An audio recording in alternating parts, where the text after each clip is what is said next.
तो आज हम इस एक्सरसाइज का दूसरा पार्ट पढ़ेंगे। कल हमने पहला पार्ट पढ़ा था इसका। दूसरा 3x plus 4y is equal to 10, 2x minus 2y is equal to 2। इन दो इक्वेशंस को हमें सॉल्व करना है एलिमिनेशन मेथड और सब्स्टिट्यूशन मेथड से। पहले एलिमिनेशन मेथड से बाय एलिमिनेटिंग कोफिशिएंट्स, उसके बाद फिर जो किसी एक वेरिएबल का वैल्यू निकलेगा वो फिर सब्स्टिट्यूट करना है दोनों में से एक इक्वेशन में। ठीक है। ये एलिमिनेशन मेथड में क्या हम करते हैं, कल हमने पढ़ा था कि कोई या एक्स वाली टर्म या वाई वाली टर्म्स दोनों इक्वेशंस की उनको उनका कोफिशिएंट सेम किया जाता है।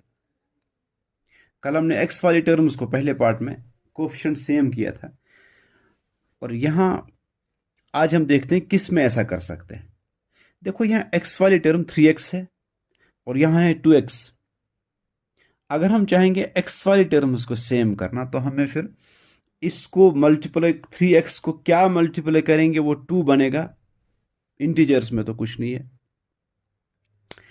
इसलिए इसमें अगर हम चाहेंगे इंटीजर ही कोई मल्टीप्लाई करें ताकि एक्स टर्म सेम हो जाए, तो फिर इसके लिए हमें ये करना है कि हमें दोनों इक्वेशंस को मल्टीप्लाई करना है कोई नंबर। यानी मैं आपको बताऊं, अगर हम इस इक्वेशन को दोनों तरफ से 2 से मल्टीप्लाई करेंगे, 2 जब मल्टीप्लाई हो जाएगा पहले 3x के साथ तो 6x बनेगा। फिर इसको 3 से मल्टीप्लाई करना है। जब 3 इस इक्वेशन के दोनों तरफ मल्टीप्लाई करेंगे तो पहले जब 2x के साथ 3 मल्टीप्लाई करेंगे ना तो वो 6x बनेगा। इसका मतलब इसको अलग से 2 से मल्टीप्लाई करना है, इसको अलग से 3 से मल्टीप्लाई करना है। इससे अच्छा हम देखेंगे y टर्म जो है उसमें कहीं किसी एक ही इक्वेशन को एक नंबर मल्टीप्लाई करने से कहीं ऐसा तो नहीं होगा कि y वाली टर्म्स का कोफिशिएंट सेम हो जाएगा।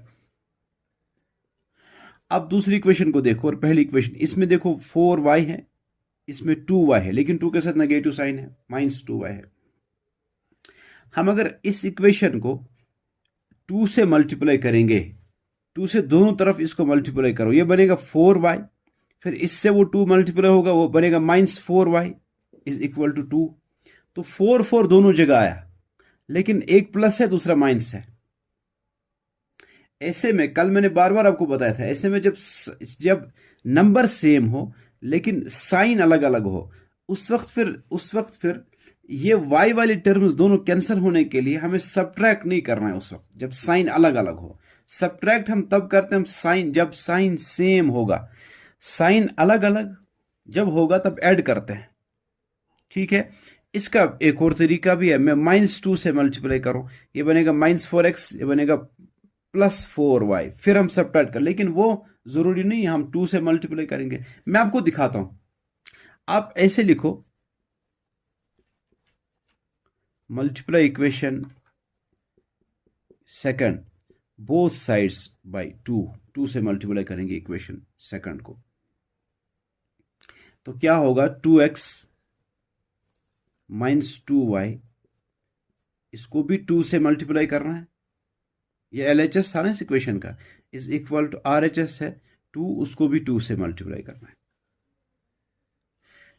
2 इंटू 2x,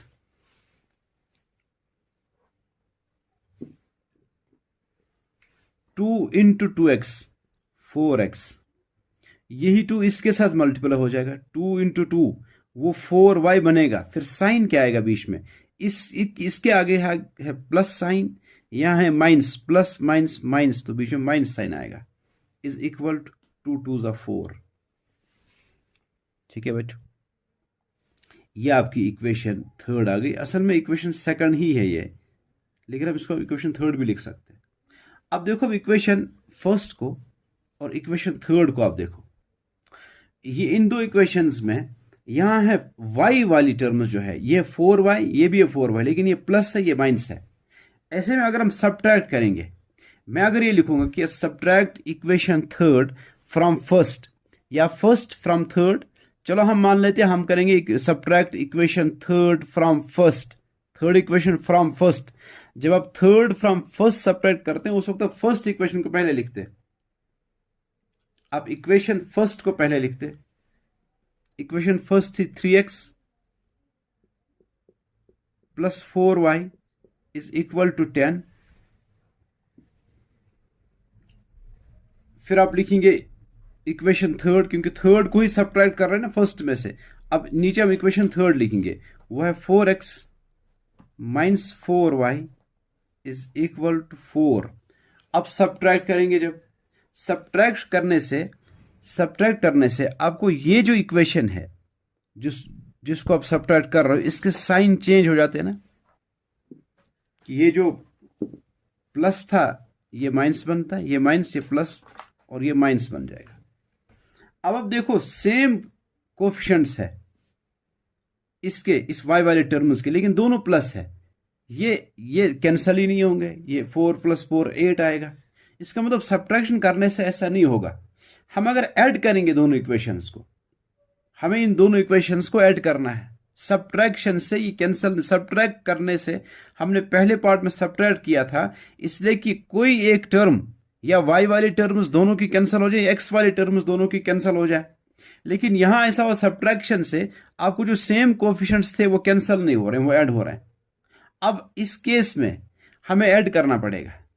अब वो को याद रखना, जब नंबर सेम हो, कोफिशिएंट सेम हो किसी एक टर्म के, y के x के, इधर तो y वाले टर्म्स के नंबर सेम, 4 इधर भी है 4 इधर भी है, लेकिन साइन उल्टा है, साइन उधर प्लस है इधर माइनस है, तो ऐसे में आपको ऐड करना पड़ेगा। सब्ट्रैक्शन से मसला हल नहीं हो रहा है, ठीक है, आपको ऐड करना पड़ेगा। तो हम ऐड करेंगे इसको,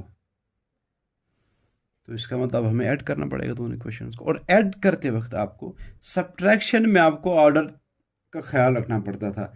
आप अगर सब इक्वेशन फर्स्ट को सब्ट्रैक्ट करेंगे थर्ड में से, तो पहले आपको थर्ड इक्वेशन लिखनी, फिर सेकंड। लेकिन एडिशन में ऐसा कुछ नहीं करना है।